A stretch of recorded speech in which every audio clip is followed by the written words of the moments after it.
Welcome back to the Movie Marathon Men. I'm Owen Garner. And I'm Blue. Dabba-dee, dabba-die. And we watch films that make us go, Today we're doing another episode of Saga Wars, and oh boy, we're going to have a hell of a time. Cool. We're covering Hellboy.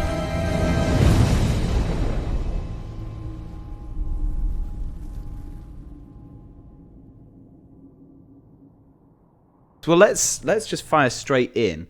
Fire, you say? our first film, Hellboy. Yeah. What were your impressions? I should be enjoying this more than I am, to be honest. Yeah. I was. What other Guillermo del Toro movies had you seen? Was it just Blade 2? Yeah, I think so. So that's the case for me. So haven't seen Pan's Labyrinth. No, in a really embarrassing. Haven't seen turn. The Shape of Water. I've seen Shape of Water. I've seen Shape of Water. Nightmare Alley. No. Haven't seen his version of Pinocchio. Oh, I saw that as well. yeah. It's just the Spanish language ones. I've seen like 5. Yeah. So for 6 me, now. I had basically the same reaction the whole way through the film, thinking, on paper, this is so me. I should really be enjoying this. It's such a strange experience to be watching a film, not quite, and to be not hating it, not disliking it, just going like, this should all be working pretty well for me here, and then like trying to analyze it as the scenes are going on. Like they'd be saying dialogue, and I'm like, normally I'd find that funny or like cool or whatever. And then but I'm like trying to establish in a very scientific way why I'm not enjoying it. And then before I know it, I didn't enjoy it because I was just too busy thinking about myself. Usually one of my favorite pastimes. It's mine. I think about you all the time. I just had this exact same experience of being like, why isn't this working? Like, he just said a thing which could have worked. But for me, there were bits that worked, and we would be in a bit that was working for me, and then it would finish. Yeah. So, like, practical effects used quite a lot. Sort of charming, campy sort of tone. But then the tone would just be off. The whole tone was a bit off. I can't really describe it. It just was M factor-wise. I don't think it had the M factor. I'm so glad you said that, because I thought this was going to be the biggest argument. In such a strange way, it didn't.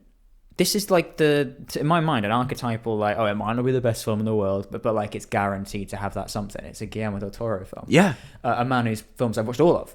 I was like, it's got to have that. It's got to have that thing, and it just didn't. Clearly, the only thing missing was the M factor. The major issue, I think we can agree on, and I don't care about throwing shade at the guy, don't even know his name, does not have a career after. Our audience surrogate is the most boring person ever. He's so bland, he's so boring. His line reads are terrible. I think I would do a better job. Not that I would be anyway good at acting at all, but it's like, and this is the most like sort of vitriolic I will be with a review of something, because it's like, he's in this film and it's like it should have worked so well, and it's just so brought down by that performance, that character, that whole thing. He's there going like, what's going on? This is crazy. And it's like, but like the BRPD, it's not even that weird at that point. No. Like he's walking past and it's like he's seeing things and it's like, I expected that. Yeah. Like they go, aliens are real, and he goes, aliens are real, and then he sees an alien and he's like, what? And it's like, well, they just told you that aliens are real. Like, what? Yeah. So there were just bits like that just didn't work. The BRPD felt really small. Yep. Like 3 rooms. New York didn't feel like New York. Let's go on to ranking. I'm going to write mine down whilst you tell me what yours is. Okay, I'll tell it, I suppose, slowly then, as you write it. My ranking is 2. It's 2. It's 2 out of 3. It was all weirdly bland, and it didn't annoy me, but I just finished it kind of a bit dumbfounded. Just sort of ended the film and just went, how's that happened?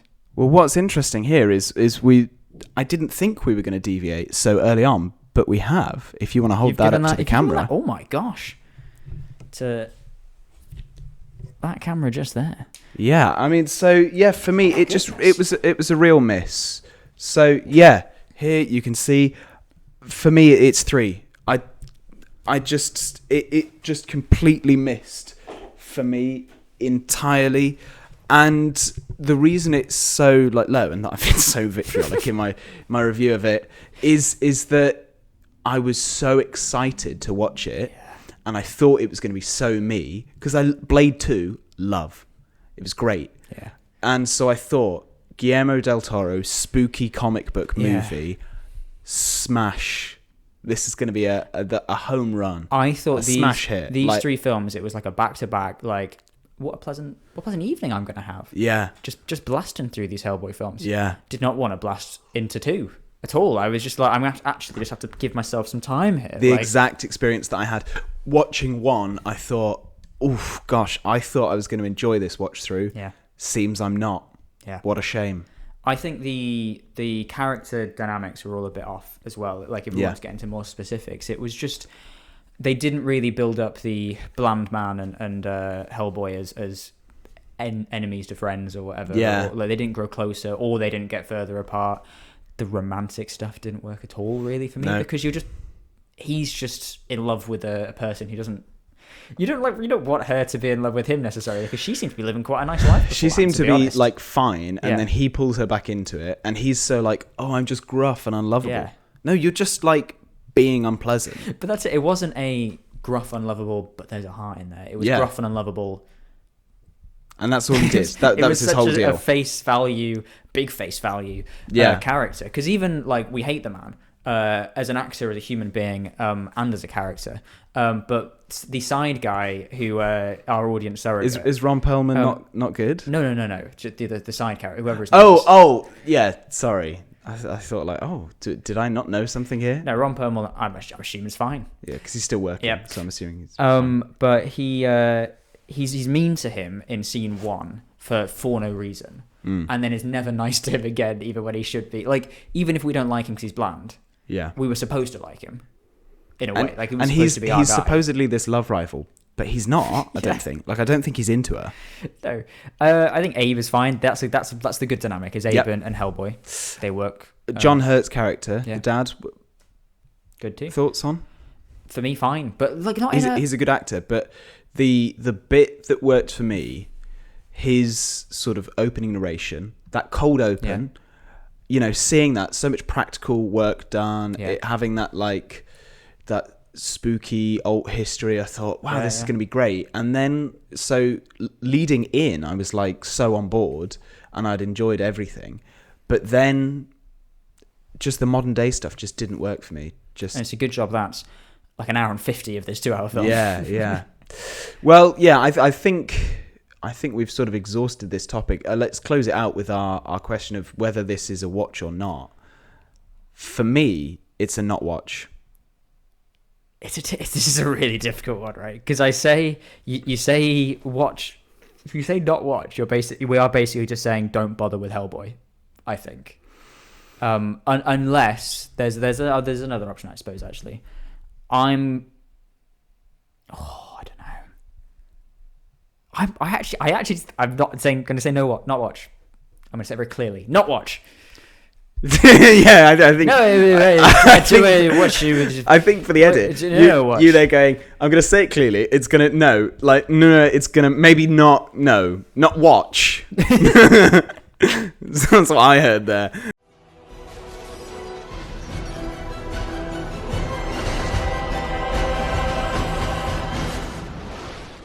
Hellboy 2, The Golden Army, 2008. 2008. 4 full years went into creating this. So my impression is it's similar. It's very similar to the first one in my mind, but it has slightly higher peaks and slightly lower down ebbs. Oh, really? Like, I don't know, something about this one didn't grab me at all in the same way as the first one did, but I had a bit more fun. That is interesting. I loved this. Really? Loved it. Yeah. Straight out the gate, they get rid of all the things that didn't work. They get rid of one of them very... They go, yeah, we sent him to Siberia. It's a line. The BRPD looks way more interesting. It feels way bigger. All of the characters have more interesting arcs. Abe, Fishman, gets an arc even. The villains I find more interesting because they're actual, like... speaking villains and rather than just You know, those Hydra kind of monsters. Yeah. I know they're just the conduit for the villain, but the villain is like just turns up only every now and then. Whereas these villains take a more active role. Yes. It was creepier and spookier in its production. It felt way more Guillermo del Toro. When they go to the troll market, all of that practical stuff looks fantastic. I liked how it kind of went from different place to different place, different part of the film. You know, we have the nature monster battle and the troll market and the Golden Army stuff at the end and stuff like, you know, it kind of went through a bunch of different things, and it was New York based at the start. For me, I enjoyed all of it, really, and I thought that all of the characters worked better. Yeah. I thought all of the dynamics worked better. For me, I couldn't complain. So for me, this film was pure M Factor. Right. It was more of a vibe. This had M Factor, and to me, that's the distinguishing part. To be honest, is you're right. There's just more going on in this film. Abe's arc is like, he's doing something, but I didn't like feel it. I was just watching it happen. I was watching the film very cynically, maybe because I didn't like the first one that much. Yeah. So I was just watching it, and they'd be talking about grand, fantastical things, and I was maybe just kind of going, "Yeah, right." The Golden Army. Did you? I mean, I don't know. I just really like stuff like Big Baby, the gun that he got out. Yeah. You know, like I just enjoyed stuff like that. It felt more like they went, "Oh, you didn't like the first one because we didn't actually do the comic justice. You want us to actually do one of the comic books?" And it's like, well, yes, that's why we came to see the first film. For me, it felt a lot more audience satisfaction, like wish fulfillment. I don't like Hellboy that much. Yeah. I think that's one of the primary character. Issues. Yeah, is I need in individual scenes. If you just showed me one scene, I'd be like, oh yeah, I could like this guy as a lead.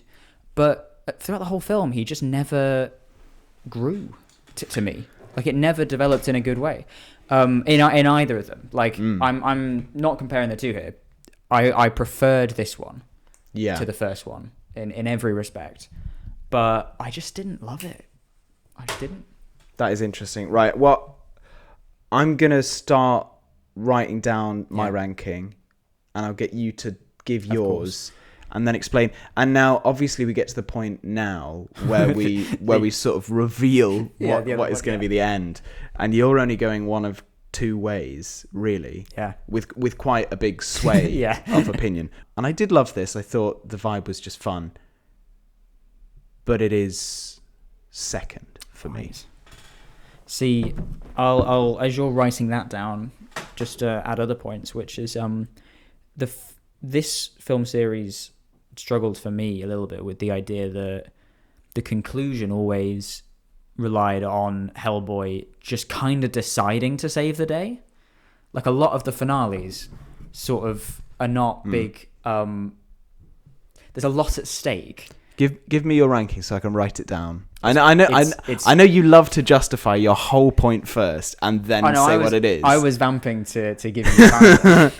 Oh no! Look, I've scrawled it. You're gonna really be able to read that. Mine is it's first. This Hellboy 2, the Golden Army, because I did like a lot more of the elements. The world building was better. It was more fun. It was more like frenetic. So if I didn't like a scene, it was over kind of quickly. But it sounds like we've been so harsh. I think it's a case of expectations not matching what actually we saw, at least for me, and firstly those two especially. For you, does this one have the M factor? So I've said for me it's kind of all M factor. It has for me a sprinkling, a light little bit in there. Yeah. And that's in the world building. I don't think it's in the characters as much. I don't think it's in... well, like the troll market is so M factor. Yes, exactly. Yeah. So stuff like that. It's and opening the... when a film has something of like, oh, it's this scene is so M factor, but the rest of the film doesn't work as much. It's like, yeah, give us more troll market stuff. Like, that seemed way more interesting. I think the focus of these films, at least the emotional focus, and what is it most often is on the characters and their dynamic with each other. Yeah. And then they just don't give, for me, they don't give me compelling enough characters for that to work. So the amount of downtime scenes where they're not talking about the plot or the world building or whatever, they're just talking about their relationship to one another and how, like, oh, you're too reckless. You can't go in like, I want to be on the outside. Yeah. Why are we hiding? It's all this sort of stuff. Whereas in other films where it's just action adventure-y, you get a lot more like plot stuff given to you. Yeah. So you're invested in the actual adventures or the puzzle solving or whatever it is. If I loved these characters, it would be more enjoyable. Like, I definitely would have complained at times where films just focus on the plot and they don't get the characters. I enjoyed some of the downtime, where Hellboy and Abe Sapien get drunk together. Like, stuff like that was fun. That bit was good. Like, that was just, the film just sort of paused to do that.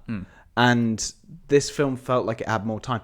So the first one, weirdly, kind of, it didn't feel like much happened, but also it didn't pause to, like, have you feel things. No. So yeah, in the first one of the agents is like, oh, but he's the guy that Hellboy likes. Yeah.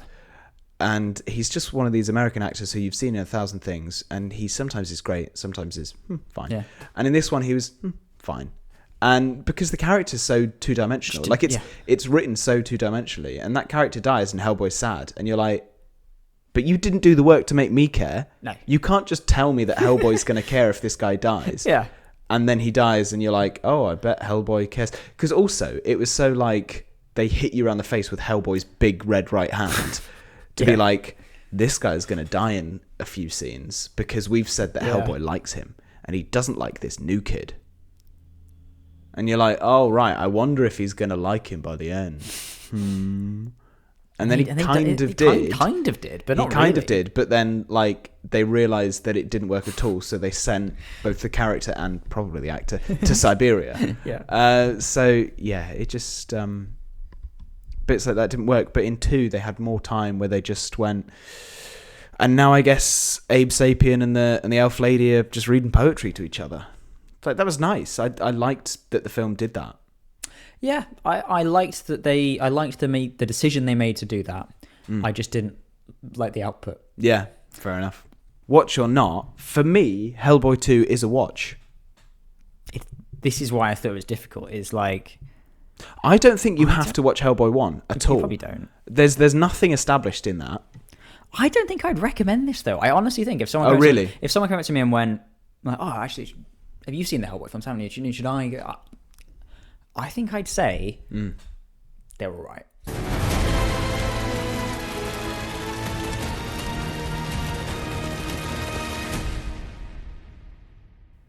This next one's going to be interesting. So the final film, the most recent film, it's a reboot. Yeah. Ron Perlman's out the picture, as is Guillermo del Toro. Yeah. And apparently not by choice though. That's the so what was it they got rebooted because of Twitter? There was some sort of Twitter campaign that rebooted something in like 2015, 16, somewhere around there. And Ron Perlman and Guillermo del Toro started a trend to try and get theirs. And then then obviously the studio went, oh, we're making another Hellboy. And everyone went, it worked. And they went, yeah, not with them. Apparently Ron Perlman had the opportunity to appear in this as well. There was a sort of like, oh, you could come into it in some kind of way. And he decided not to because of the relationship with Guillermo. Neil Marshall as the new director, David Harbour as the new Hellboy, 2019. We've got who's in it? The guy from Mila Jovovich. Yes, yeah. Daniel Day Kim. Yes, yeah. The woman from Loki. Yep. The guy from Lovejoy. What's he called? I should remember his name. I don't know who any of the other people are. He's Oliver. Ian McShane. Ian McShane. Yes. I think Oliver Stone. Ian McShane is the dad rather than John Hurt because John Hurt had he wasn't available. This film is in the past. Yes. So they're playing younger versions of those characters. I don't know canonically if it is exactly younger versions of those characters. No, it's not in the past. Is the film in the past? No, I read an interview. No, it's not in the past. I read an interview with David Harbour that said he was playing it like Ron Perlman's character as a teenager who would grow up to be Ron Perlman's character. And then I read that after I watched the film. You can tell how much I've remembered this film. It's not in the past. It's very much in 2019. Yeah. Although it was in the past. It was in 2019. Yeah. I thought that's such a weird way to talk about just anything that's happened. So this film was in the past. So was This Morning, Luke. Yeah. Like when we had breakfast. Like that was in the past. Good breakfast, wasn't it? It was. It was great. But I thought, well, yeah, 2019 is not this year. Because that made sense to me in my mind for a second. I was like, because it is a bit like it's more of a teenage Hellboy, and Ian McShane is a bit of a younger John Hurt, and there's no Abe in it, and there's no Fire Lady. No, there's no Fire Lady.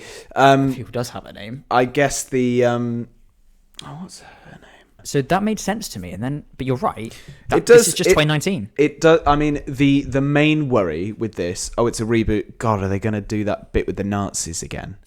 Like, are they just going to tell us another origin? That's what I say whenever there's any reboot. Are they gonna involve the Nazis? Well, it's just thinking, oh gosh, they're going to kill Uncle Ben again. Like, we don't need to see that every 4 years, Hollywood. Stop killing Nazis. Yeah, Stop being prejudiced. That's not what I'm saying.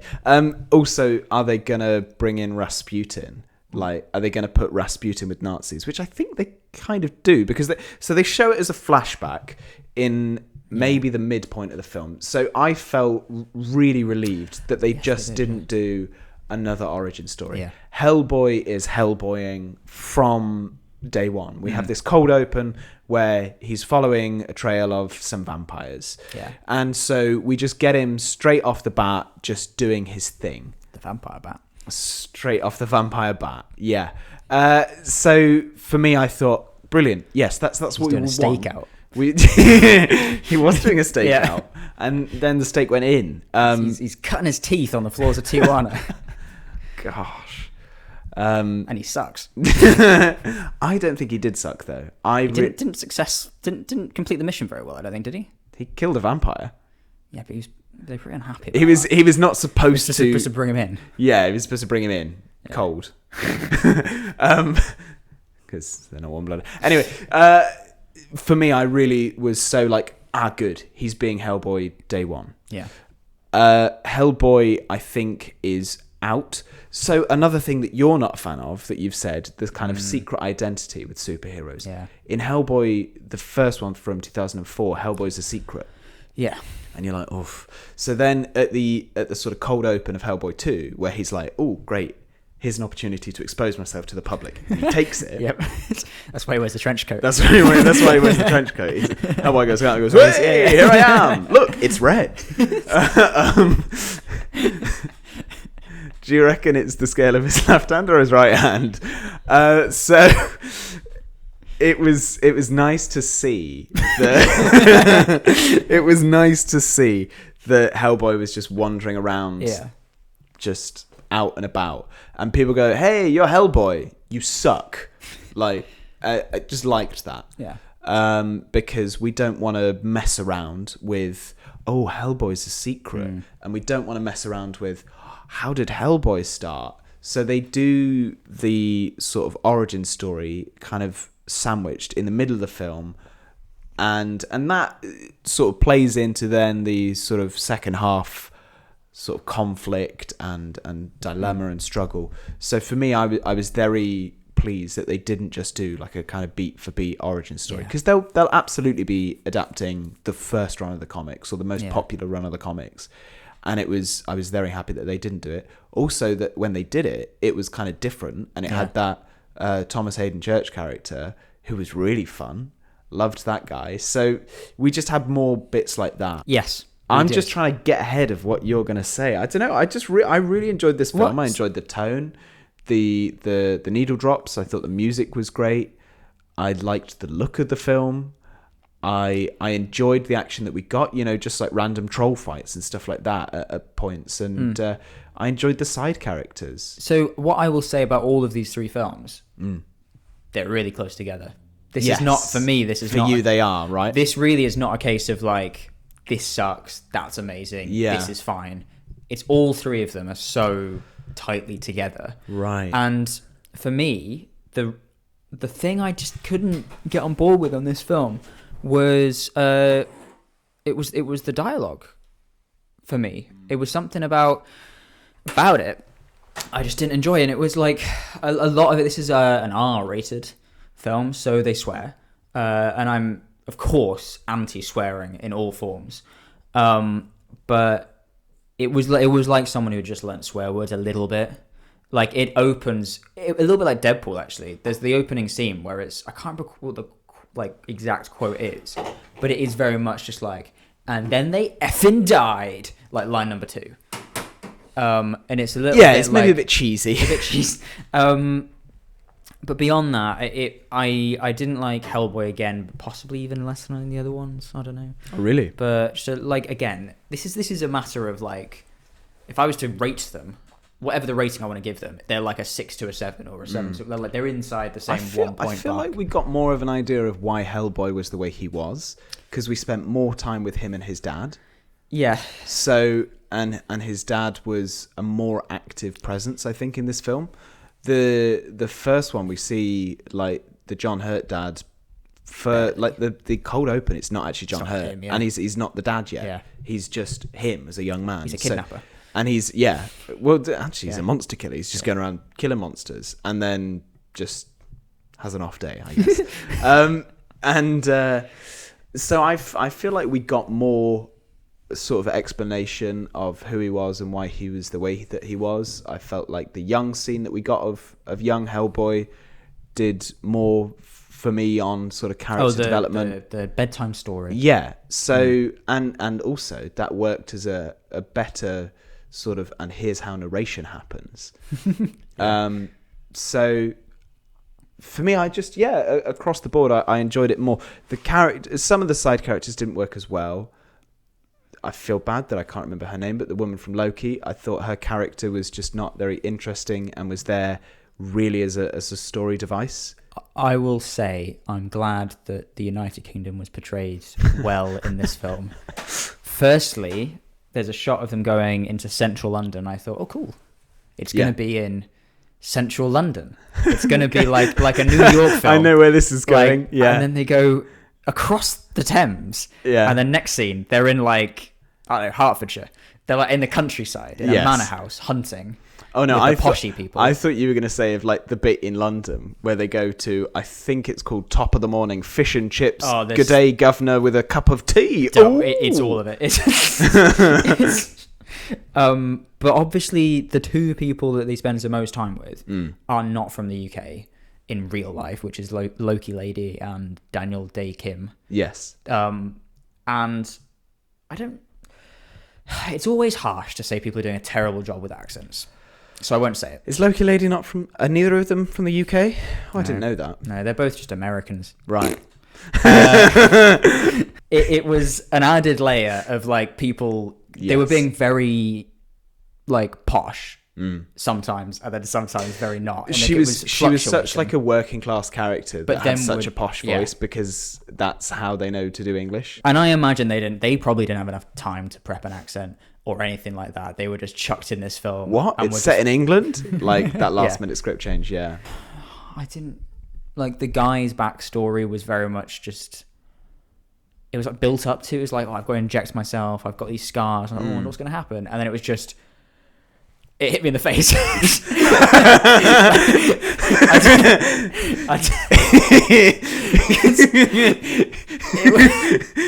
It hit me in the face, and then I turned into it, I guess. Because it was like the emotional moment in the helicopter. She's like, what happened? And he was like, you don't want me to tell you about these scars. And then he went into it. You want to know how I got these scars? It was like a big cat scratched me, and she was like, I'm so sorry. Such a bad line read. It was like, she like says it, and I was like, that's not how it was written in the script. You know, when you hear something, you're like, that is not what the writer meant. Yeah. They And were you're like, I'm so sorry. Yeah. That's what. So there was a play that I read where the director had like each line. Yeah. It's some people would say it's micromanaging, but each line had a in exasperation. Yeah. With a wry smile. I assume not the same director. Every line in the whole play. Yeah. Hello. Oh, hi. Good morning. I guess. That line read really took me out of the moment because she said it and I was like, that's well awkward. You said that well weird. Like, what are you doing? He was like, oh, yeah, this horrible thing happens. And she's like, oh, sorry about it. It's like, what? No. Like, you're supposed to... She's probably also disappointed. I thought there's going to be something more to you than that. Rather than just you got hit in the face. You've been so like, sorry, you see these scars? I don't want to talk about it.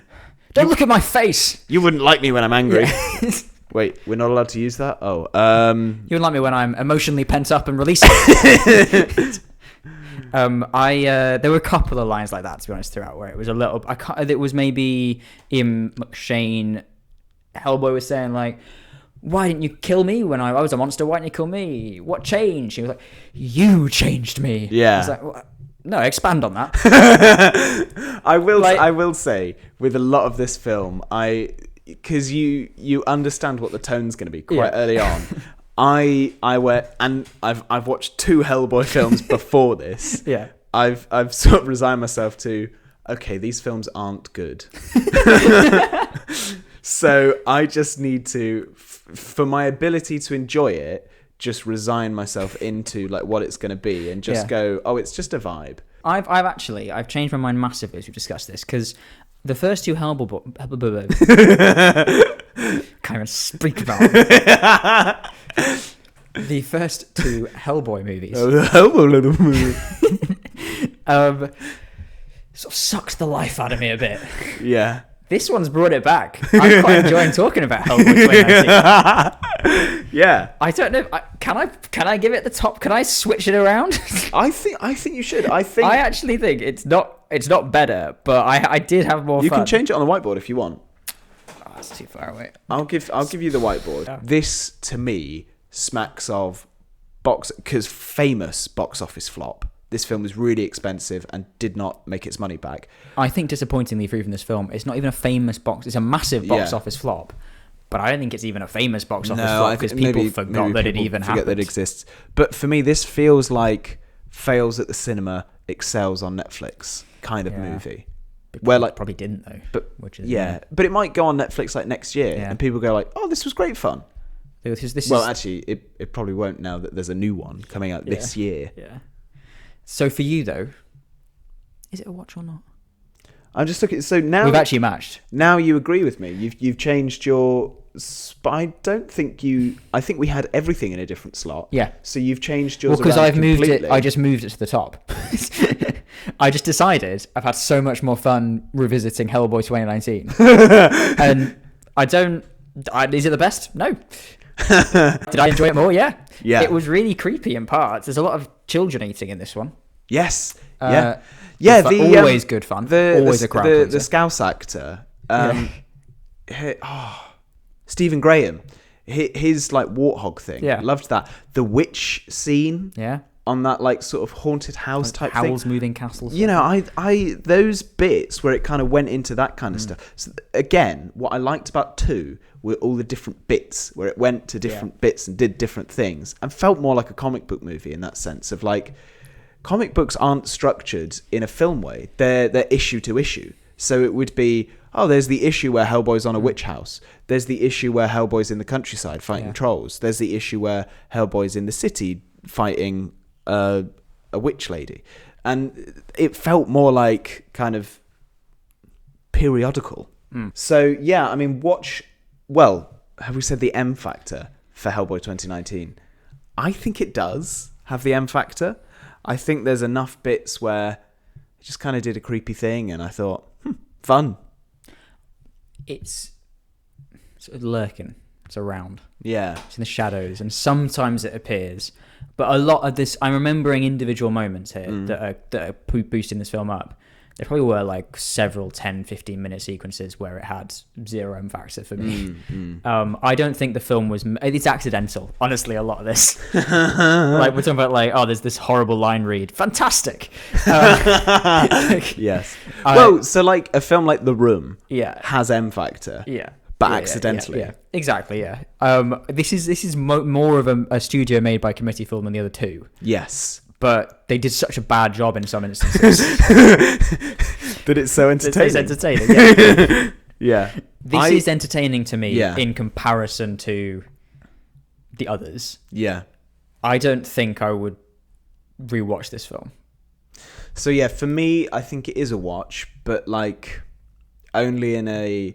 If you like these kind of campy new movies, that the action's great fun, it's kind of spooky, it's got that going for it, and you don't have to take it too seriously. Are you excited then for Hellboy 4/Hellboy 1 again, The Crooked Man?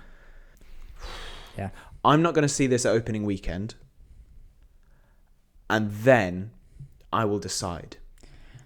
Like, I'm not rushing to the cinema to see this. The issue you're going to have here, though, is that they, from the studio's perspective, the successful one is the one that you hated. Yeah. So they're going to look at Hellboy 2019 and go, none of that, please, my God, no, get rid, like, don't do that again. Yeah. They're going to go Hellboy 1. Now that's, if we can do anything, just remake that. That's what the fans want. That's what they want. No. Usually our Saga Wars have made us really excited. Yeah, this is the first time I've ended it. Just no interest in watching more. And I really thought this was going to be like, this would I would thought I'd enjoy it. I thought I'd have fun. I was so much fun. I was so excited at the prospect of, there's a new one and these things have been around, so it must be good. This was a little like treat. This was just a quick little blast out 3 films. Yeah. Have some fun doing it. Joke about the new one, which will suck, and then talk about it. Instead, I was just a chore. Like, yeah. This has tormented me for 10 days. I had to spread them out every 4 days. What's really interesting is that neither of us wrote any notes. No. We both struggled to watch these films. Yeah. It finished and I just closed my laptop and just sort of went away. Just stare at that black mirror and just like, I didn't go on Hellboy reviews or what's everyone saying about this film? Who was that guy? And I just watch TV, I guess. I don't know. I was disgusted with it because I thought I'd love it so much and I didn't. Yeah. So it's not. It's the whole thing is a not watch. Yeah. For me. And you're not going to watch the new one either. No. I think we've wasted our time. We've wasted your time. Oh. Well, there we are. We're exhausted. No, we've exhausted the topic. I'm actually not exhausted. I got quite riled up with that last one. He's red in the face. Yeah, and I can feel a change, but only in one hand for some reason. They never really explained that in any of them. I know they said that they did, but they didn't. they just gaslit us. They were like, "Oh, and this is for this." So, no, I don't think it is. Just a character stands up and it all makes sense now. And no, it doesn't. No. Yeah. Well, yeah, watch the new film. Let us know whether it's worth seeing. I don't think we're going to see it anyway. It's the same weekend as Megalopolis. So, try and come up with your own Barbenheimer title for that. I tried for a while. I couldn't think of one. Mega Boy. Yeah. Megahopolis, but boy. It's just Megalopo. This is A grade content. Boy, yeah.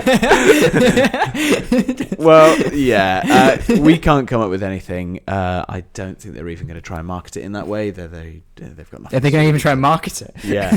I don't think they have been marketing it. The film is coming out next weekend. Yeah. For us, in a few days for you. Yeah.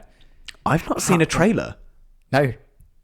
Is there one? There must be. There must be. I've not even been. I've finished this. I was like, I'm not even going to watch. Neither Not of us- 2 minutes more. Neither of us have watched a trailer. We should sit down and watch it together after this. Yeah, I'm gonna stand up pacing. Just go, every few moments. But that speaks volumes that neither of us have actually even watched the trailer. Yeah. If there is one. Don't know. Well, we have been the Movie Marathon. This has been an episode of Saga Wars. Well, we'll be back with more Saga Wars episodes. We've got other series on the channel here. We do Babies First, where we talk about directors' full catalogues. We're going to be doing one for Francis Ford Coppola ahead of Megalopolis. But we've got more coming, more in the pipeline. Other videos that we've worked on that are coming. But the best way to stay up to date with what we're doing is to like this video and then subscribe to the channel. Don't miss anything.